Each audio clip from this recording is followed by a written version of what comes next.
ফুলে ফুলে ঢোলে ঢোলে বহে কি বা মৃদু বায় তটিনী হিল্লোল তুলে কল্লোলে চলিয়া যায় পিকো কি বা কুঞ্জে কুঞ্জে পিকো কি বা কুঞ্জে কুঞ্জে কুহু কুহু কুহু গায় কি জানি কিসেরি লাগি প্রাণ করে হায় হায়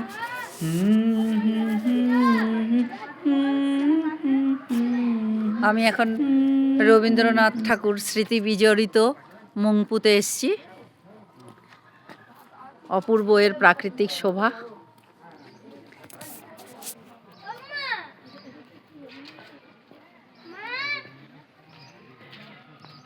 মংপুতে রবীন্দ্রনাথ, কত লেখা কবি এখানে ছিলেন। বিশ্বকবিকে বিশ্ব প্রকৃতির মাঝে ছুঁয়ে দেখা। ফুলে ফুলে ঢোলে ঢোলে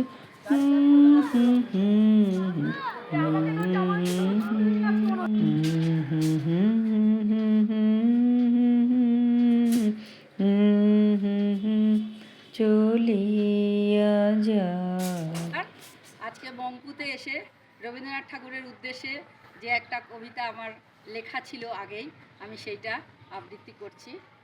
কবিতার নাম অনাবৃত।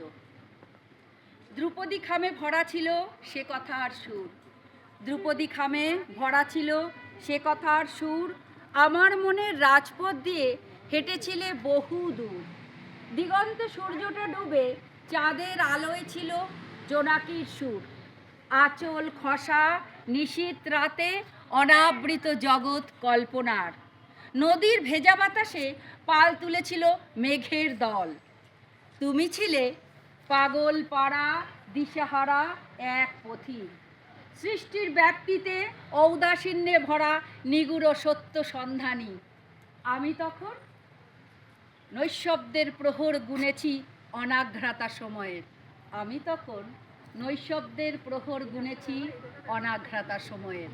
নমস্কার, বিশ্বকবিকে নমস্কার।